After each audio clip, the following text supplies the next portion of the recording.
going on, guys? Welcome to Vicious Whispers, episode number 33. Today, the short story will be Every Precious Second. A little bit of a long one, slower pace, a little sad. After you hear today's episode, you will understand why I chose that one. So last episode, I had gone to Vegas. I was with my buddy Casey Milliken. That was awesome. After we recorded, my wife and I actually trained a little bit, and it felt really good. There was a lot of shit that we were careful of and that we didn't attempt. The pain in my shoulder was fucking ridiculous. But the nice thing was it didn't screw anything up. Even got some light rolling at the end. And the biggest takeaway from that was my wife just couldn't get over how nice everyone was. All the guys there that we were training with were just incredibly nice. I told her, I was like, that's how it is at a lot of gyms. Definitely not every gym, but for sure at Tribe. So yeah, if you do ever go to Vegas, be sure to check that out. Definitely a cool place to train. I'll head back there next time I'm in Vegas, which might be relatively soon. I need to go get my brain checked out again. I've been kind of putting that off. It's time for me to go back to the Cleveland Clinic and do my third, not an annual test. I should be doing them annually, but it's been about every year and a half or so. And I'm kind of trying to keep that now because, like, why not just stay consistent? And the trip to Vegas was awesome. My wife and I definitely needed a break. It was nice getting away, just time for ourselves. I spent the majority of the time in my room writing, and my wife was gambling. And it was exactly what we both needed. We also saw a show, which was awesome. We went to had some great dinners. We hung out. I played a little bit at the tables. But I just kind of realized gambling doesn't have the draw for me that it used to. And what I really needed to do was have just fucking quiet time where I can just work. So I got a lot of shit done. I forget what I was working on. That was a while ago, 2 weeks ago. But it was awesome. So I enjoyed that. That was great. My son had a very difficult time being away. It was the first time that he'd been away from both of us. So he was just not so happy. Definitely wanted daddy. He was crying a lot for daddy, which made me feel great. But then I was only home for one day before I had to take off to Oregon. I flew up to Portland, drove up to Astoria, which is a beautiful part of Oregon. I was really surprised at how late it took before it got dark. It got dark around 9:30, 10 o'clock at night, which was a little nuts because we were so far north. But it was pretty awesome. Also a very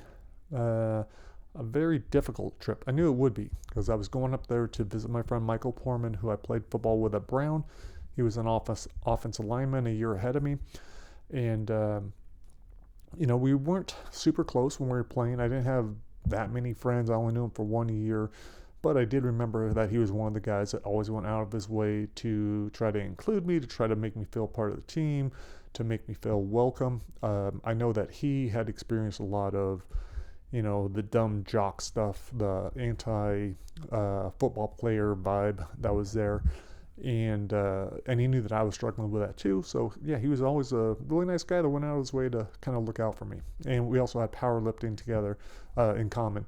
So that was another thing. But I hadn't talked to him too much after college. And then 10 years ago, I went up to Portland. I was there for a writing workshop, and he took me out fishing. It was a great time. And then we just been friends on Facebook.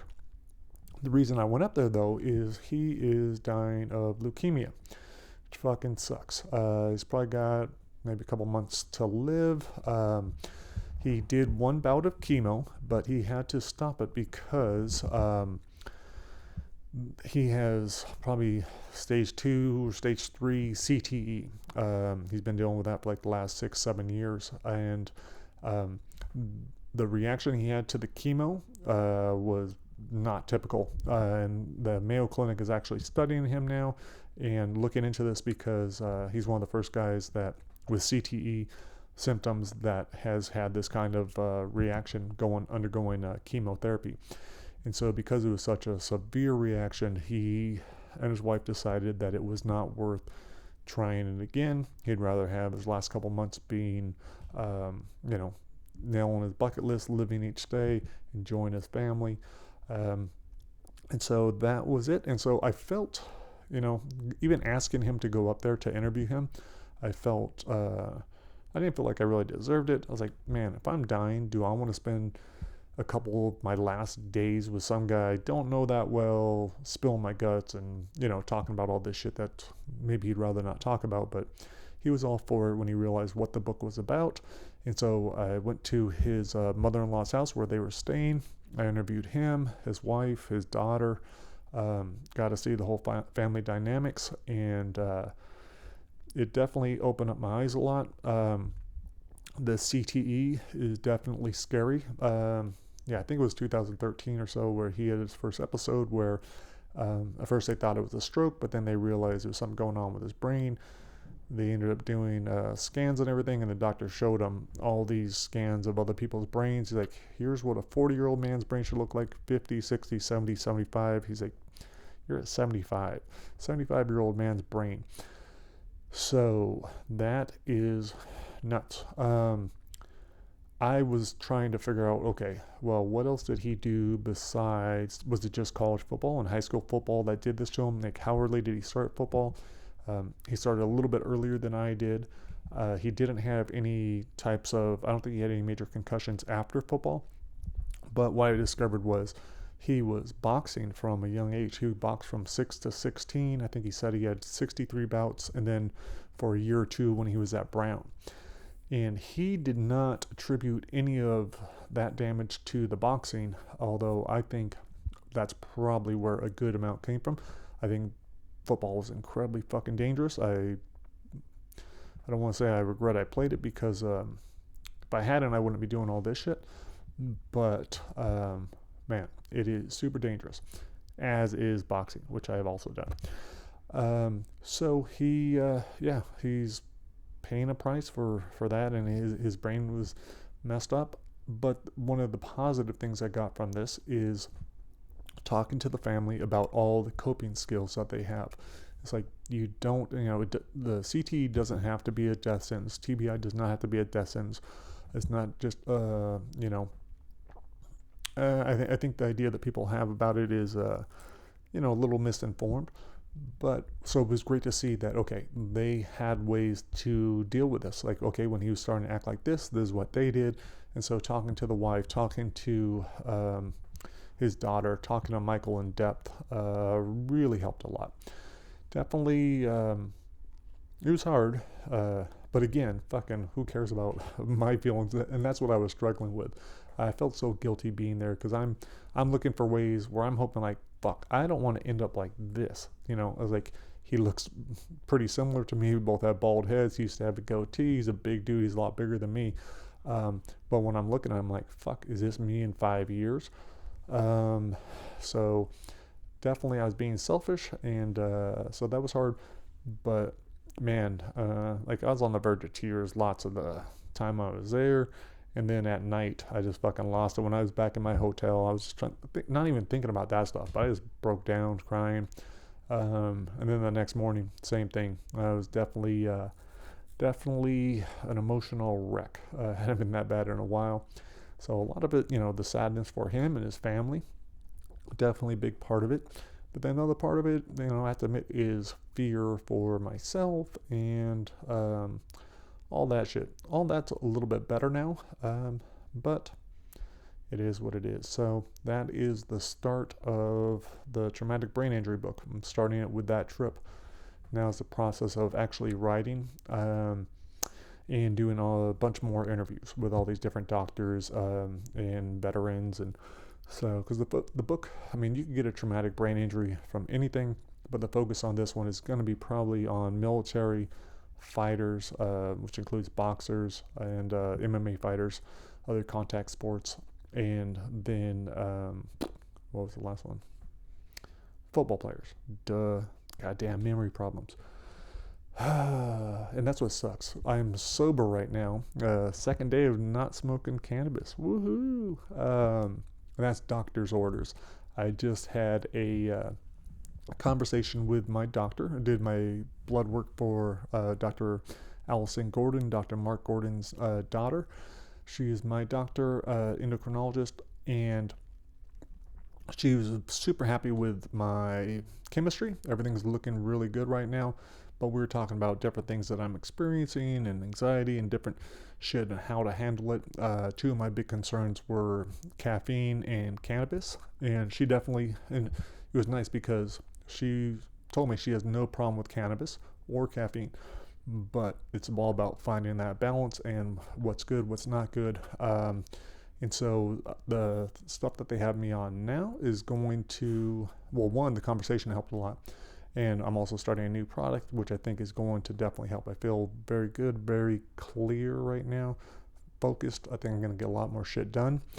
She was suggesting that I take off 1 week a month of no cannabis to kind of reset my levels, lower my tolerance. And at first I was like, fuck, I was like, really? Like 7 days in a row? I was like, what if I go 2 nights and then I smoke a little bit and then go another 2 nights and just smoke a little bit? She's like, well, how about just try 7 days? Just go 7 days straight.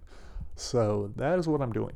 Although now that I'm doing it, and I've had a lot of conversations with friends that used to smoke all the time for years and years and have now stopped, I don't know. I'm going to see what I do with it. I did like a 40-day break before, but the rest of my the past 31 years, I've been ingesting cannabis in some form, pretty heavy doses, not crazy. I'm not like your typical sit on the couch stoner. Like I usually use it for work. Usually it's at late at night or hanging out with friends.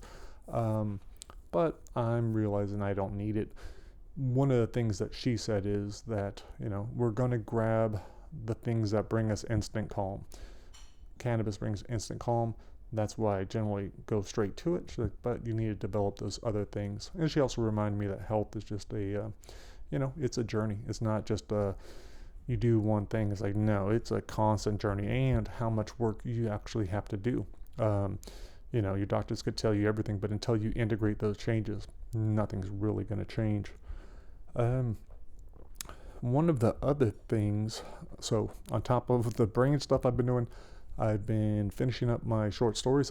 That was a little overwhelming. I had like 6 that were just sitting there, but they're pretty much all done. All I have left is cleaning up 2 last ones, results guaranteed, and in the cards. I changed one story, this story called Vanity. I wasn't too happy with it, but I changed that one up to Motherfucker in Charge. I don't know if that's going to be the end title or not, so I don't know. My editor suggested that I change it to just In Charge or In Control, but kind of like Motherfucker in Charge. But we'll see. That might throw off some readers. Might interest some other ones, so not sure. But so those short stories are almost done. I have one last one that I'm considering changing.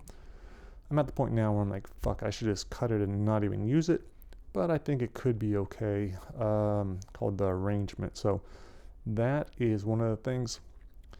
But the other thing I've been dealing with is trying to, and this is like an ongoing thing. I think I've talked about it here a bunch, where I'm trying to find balance between balancing my family life and work. During summer, that is hard because I don't have a babysitter. I have my son all day long, also my daughter, and as much as I love them and everything else, and I want to spend time with them, especially after seeing what my buddy's going through and other friends, I realize time is precious. I'm not going to get this time back. But at the same time, if I'm spending 12, 13 hours and the focus is on them and I'm not getting my work done, that's not taking care of myself. And so it is frustrating, overwhelming. And so, yes, definitely trying to find that balance. But they've been great. My wife's been helping out a lot too, giving me extra time. So even though I don't have a lot of time, I am still just getting shit done. So when I do have a break, I got to use it. As far as what's on the menu, I've got a lot. This is what I used to have, a notepad with all my stuff written down, but I was like, that kind of was even more overwhelming for me. So I was like, I'll put it all on one other paper, and I'll hide that paper, and then when I knock one thing off, I'll go back to the paper and see what's next. And so that helps. But here is that paper. Yeah, it's fucking big. Yep. Take up the whole screen. So some of the things on there. So what I still need to do, I still need to release the Unlocking the Cage audiobook. That won't take much time at all. But I also need to do the documentary that goes along with it. That's going to be some work. I need to work on the brain book. That's going to be a lot of work. I need to record Ain't No Messiah with my buddy Jeff. That's going to be like a week or two of solid work, maybe 3 weeks. Still need to record Try Not to Die on Brightside, which is going to be a good amount of work, probably at least a week or 2 weeks. I have to finish Beyond Brightside. I did finish the rough draft of it. Very happy with that, but it's only at about 60,000 words. I want to add probably another 5 to 10 before I turn it over to my editor. Finish the short story collection, almost done with that. And then a bunch of other little shit. Not to mention all the marketing stuff that I should be doing that I haven't been doing. And finding an agent. So that's a lot of stuff. Some of it will be done this summer, but you know what? I'm going to save most of it for when my son's back in school, and then I'll have my days free. Other than that, things are going pretty well. I'm supposed to be getting an MRI on my shoulder to see if I can get that fixed up. But honestly, since I've been doing massages on it, just specialized massages just on that shoulder, it's been really helping a lot. It's feeling a lot better. I'm actually able to start swimming again. So depending on what the MRI shows, I may just use physical therapy and see if that's enough to get me back in. I want to go test it a little bit with training again and some more yoga. So definitely got to still take it light, but that is the game plan. Oh, man. So a lot of shit I had going on, but it feels good to get it off my chest. I've definitely debated on whether or not I should even do the podcast during summer, but I think it is good for me. It's good for me to figure out where I'm at with everything, and I love sharing my stories. So just want to say thanks again to my buddy Michael and his wife Sarah and their kids for letting me be there. That was incredibly gracious of them, and I really appreciate it. I learned so much, about CT, about life, about everything. So that I'll always appreciate. So let's just go into the story. It's kind of a long one. Hopefully you guys dig it. There are two versions. One is on Twisted Reunion, read by T. Quillen, who narrates most of my stuff. But I think I'm going to share the version that my friend Don Theye recorded. He was actually the first person to read the story. I wasn't sure whether or not I wanted to release it, and I sent it to him because his wife was going through a similar situation where she didn't have a lot of time to live.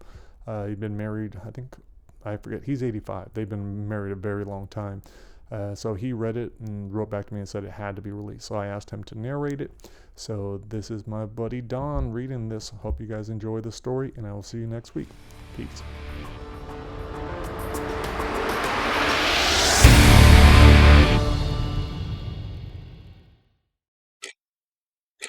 Every Precious Second, a short story by Mark Tullius. The numbers on this stupid cell phone are so small that my finger punches the 9 every time I shoot for the 8. My granddaughter tells me I should upgrade to one of those new smart gadgets, but it already takes me 10 minutes to dial when there are actual buttons. This old hound dog's not learning any new tricks, especially on one of those virtual screens. Leave it alone, William. If it comes, it comes, Rose whispers. She pauses for a second to gather her breath. If it doesn't, it doesn't. It hurts her to talk. I turn up the volume on my hearing aid and ask if she wants some water. I want you to put down that phone. I made plans. Plus, Billy already paid for the shipping. It's not right if the package doesn't come. We shouldn't have involved her. This whole thing's wrong, and I feel torn up. I hold up the cell and squint over my glasses. I'll just be a minute. It's too early there.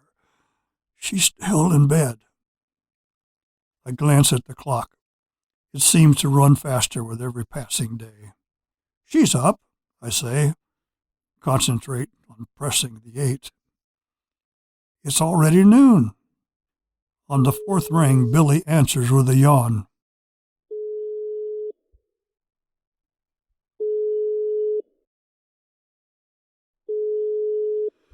Hi, Grandpa. Is everything okay? Everything's fine, sweetheart. You sure? Of course.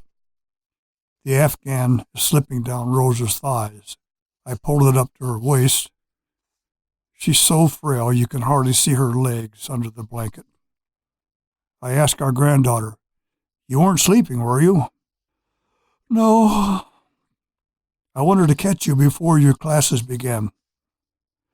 I need to be getting up anyway. My biochem final is at 11. I was up pretty late last night studying for it. I completely forgot about the time difference. You're so far away." I don't even have to look to know Rose is rolling her eyes.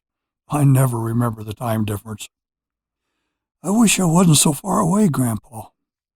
I'd leave today to see you guys, but Mom and Dad won't let me miss my exams. I told your father I'd tan his hide if he did.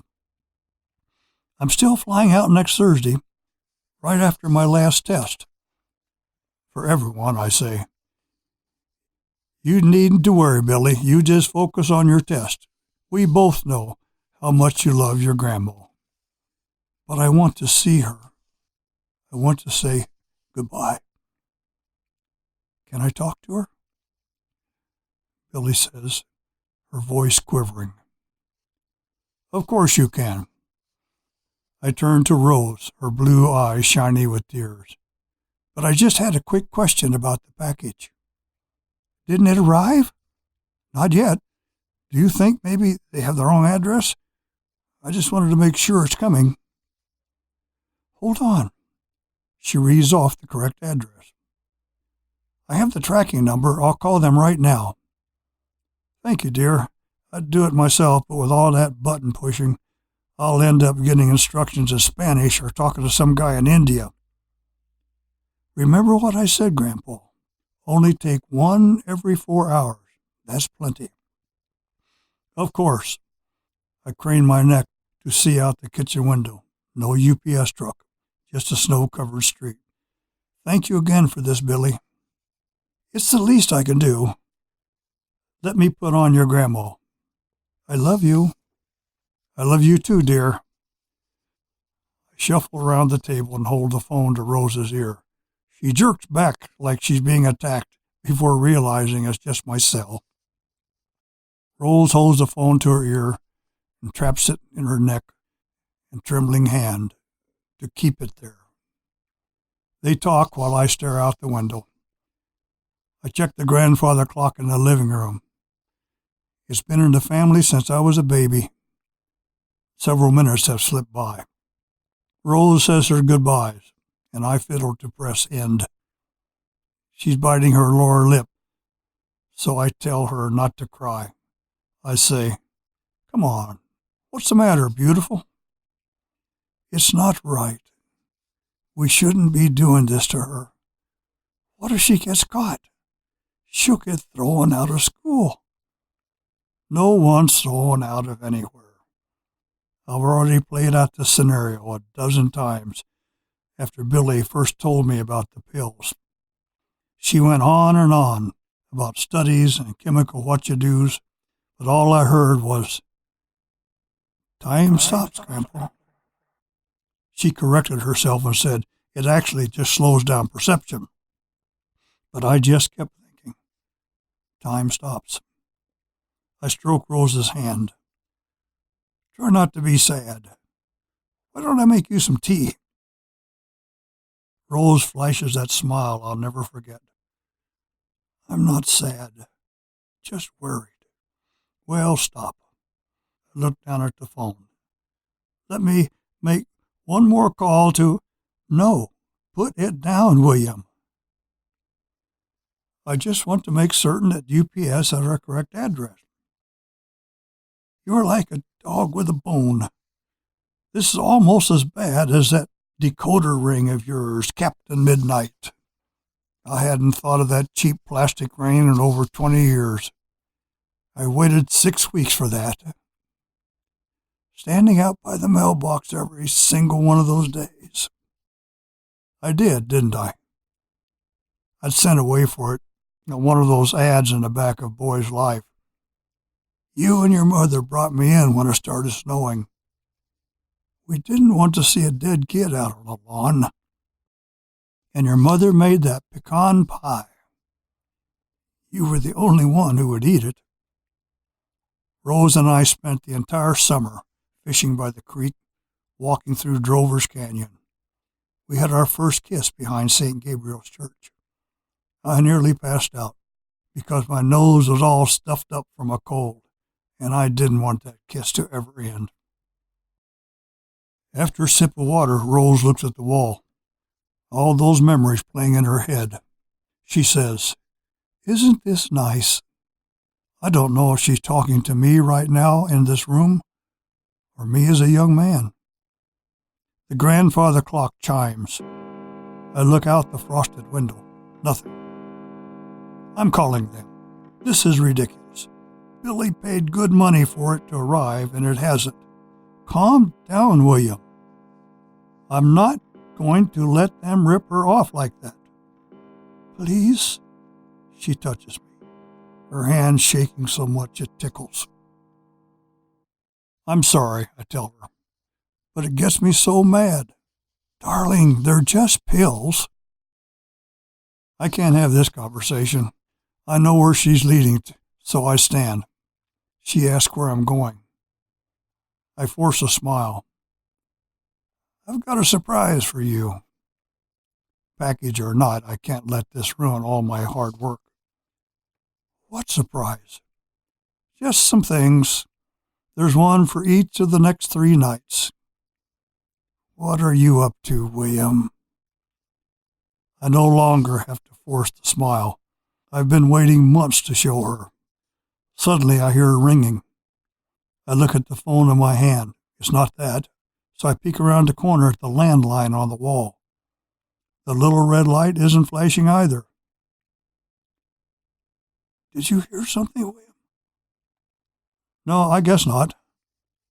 I wonder if my hearing aid is on a fritz again, just before a series of bangs come before the living room. I hurry to the window. A brown-clad man holding a small box is walking back toward the UPS truck idling at the curb. What's wrong? Rose asks as I try to hurry out of the kitchen.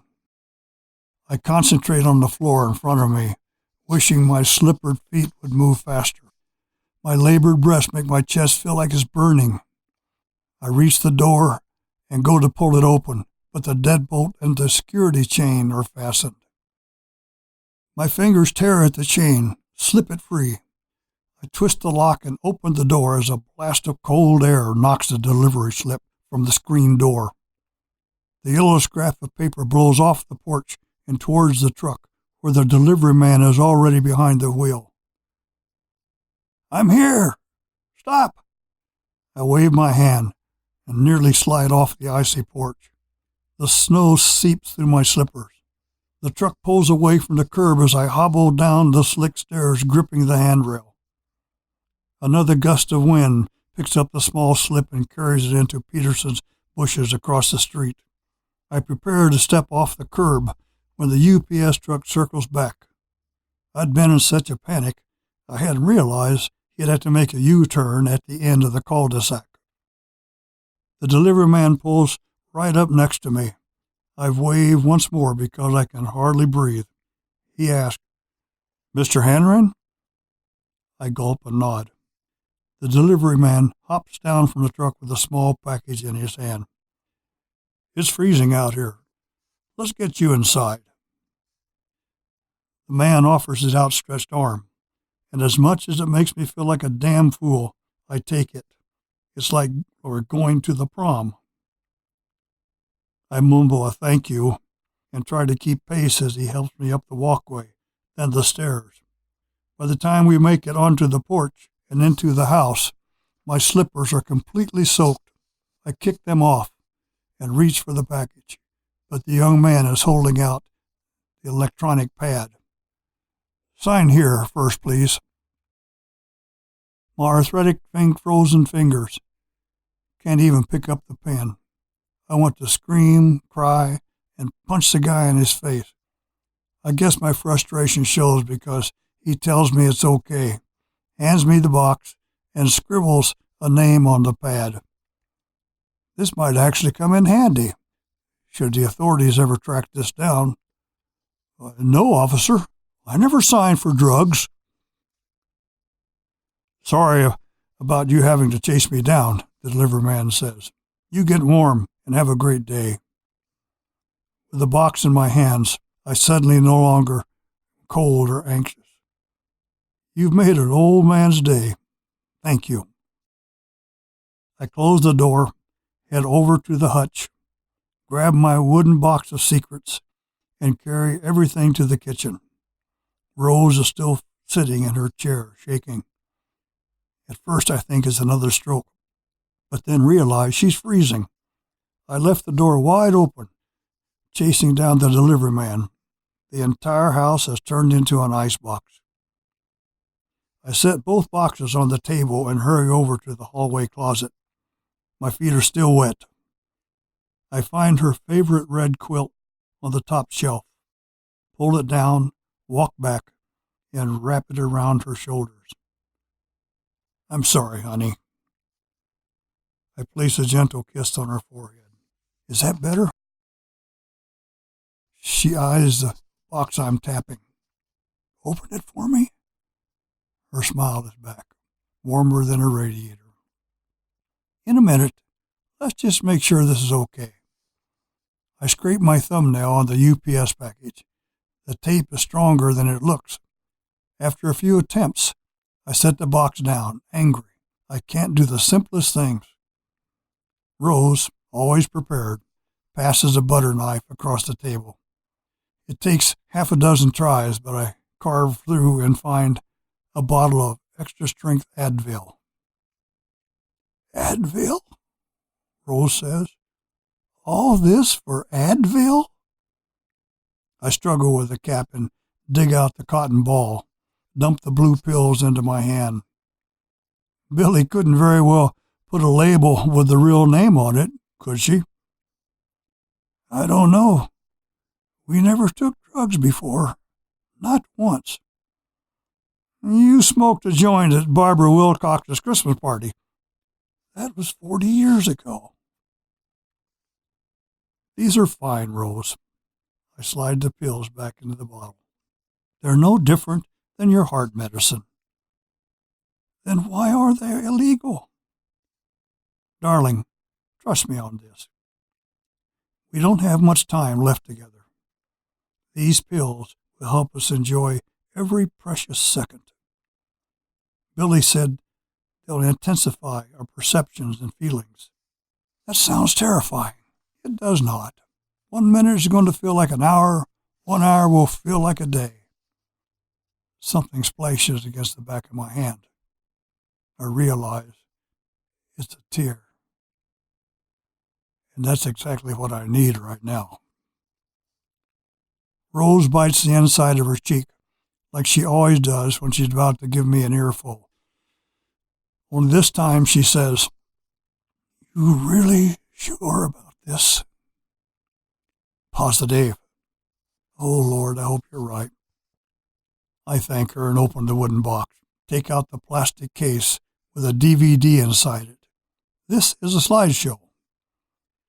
Pictures of our friends, families, all of our memories, vacations, weddings, anniversaries, Billy's birth, everything you can imagine. All this on a disc? Oh, honey, that's so thoughtful.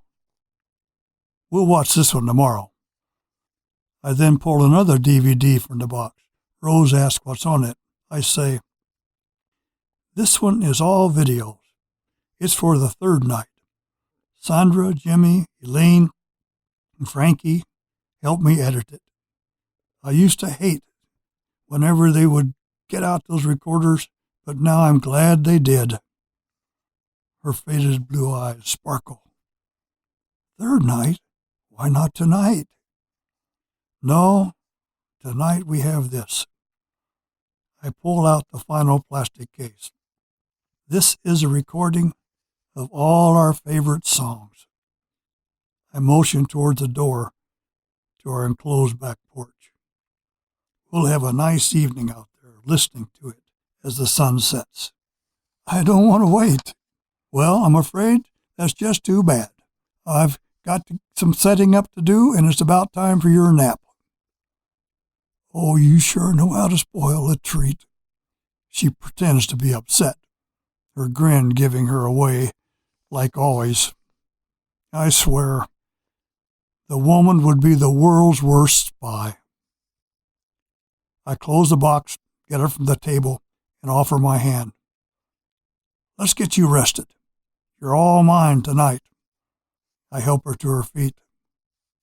You devil, you've never changed. And you never need to.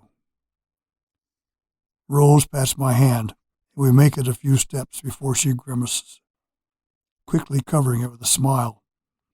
I start to ask if she's all right, if she wants to stop, but she hushes me as we head into the bedroom. The grandfather clock strikes 5 o'clock just as I finish setting up the back porch. The CD player is on the coffee table next to the pitcher of sweet tea along with 2 glasses. There are 2 napkins, each with 2 blue pills. I turn the thermostat up to a toasty 78, a nice contrast to the winter wonderland on the other side of the plate glass window. The entire back acre is covered with virgin snow, the sun almost ready to drop behind it. I take one last look, making sure I haven't missed anything, then head to the bedroom. When I open the door, I see Rose is still in bed. Any other night, and I'd let her sleep. Rose, dear, I whisper softly, then again, a little louder. Her good hand is resting over her heart. She's not sleeping. I ask if she's okay. Just so tired. I know, sweetheart, but do you think you could get up? She gives a weak nod, and I help her to her feet. Take your time, I tell her, but I'm practically pulling her out the door. She says, someone's got ants in his pants. I'm wearing a robe. Oh, you think you're so cute? I don't respond. Just help her cross through the kitchen. Now, let's have ourselves a nice time. 2 minutes later, Rose is in her chair, and I'm pouring her a glass of tea. No wonder we don't come out here much, she says. The trip from the bedroom clearly exhausted her. I feel like we walked to Vermont. I hand her the glass. It's nice, though, isn't it? Her blue eyes seem to gain color as she looks out the window. It is, dear. It really is. Thank you. I pluck 2 pills off her napkin and hold them in my open palm. Are you ready? Didn't she say only 1 each? If 1 is good, 2 is better. Rose looks at the pills. I worry she's going to back out, but she opens her mouth and sticks out her tongue. Gently I place them. 2 swallows of tea and they're gone. Here's to us, I say. I pop mine in and wash them down with a swig. Then I push the play button, and From You I'll Never Part starts. Rose sighs. Our wedding song. I start to sit when I realize I've forgotten the final touch. I head up the 3 stairs into the kitchen. A sharp twinge of pain shoots down my leg. My sciatic is acting up. Doc would tell me to rest, that I've overdone it, but I can't think about the pain. Where are you going? Rose asked. The sun is setting and our song's on. Won't be a minute. I hurry around the table and reach my hand into the little sliver of space between the cabinets and the top of the icebox. A single white rose. I picked it up from the grocery store yesterday. Had to sneak it in while Rose was napping. It's a little dusty. I blow on it and gently wipe it with my finger. The soft music floats in from the porch, and I can't wait to get back to my wife. I shuffle towards the back porch with the rose in one hand and the other running along the wall to steady myself. It's so smooth and cool to the touch. I look over and see the rose, a streaming trail of petals carving through the air. The wedding song stops, snaps me out of this trance. I realize I've been sliding back and forth across the floor in rhythm to the music. The next song begins. Gone, but not forgotten. I stare out the window onto the porch, mesmerized by the sunset. The purple strip of sky between the snow and the clouds reminds me of the nights that Rose and I snuggled on the couch, holding each other as darkness descended. I reach the porch and hold on to the handrail for support, and there's my wife. This woman, so full of love, so full of kindness, that's cared for me since we were children. Her soft cheeks, the deep smile lines showing anyone and everyone how she has spent her life, always laughing, always thankful for what's in front of her. Rose turns her head, those blue eyes piercing through me as I make my way down the stairs. That look melts my heart. Tears are sliding down my cheeks, in and out of my wrinkles. I have to explain to her before she goes that she's made my life worth living. Each silver hair on her head sways back and forth. They're soft and fine like a baby's. I want to caress them and assure her that everything is going to be okay. I'm not going to let her go. I'm going to keep her here with me forever. The world starts to tilt. I'm falling. My foot catches on a step, my weight tumbling forward. I tried to bring my other leg underneath me to catch myself, but it's too late. Rose screams, this melodious roar as my right wrist snaps against the floor, the crackling echoing in my ears.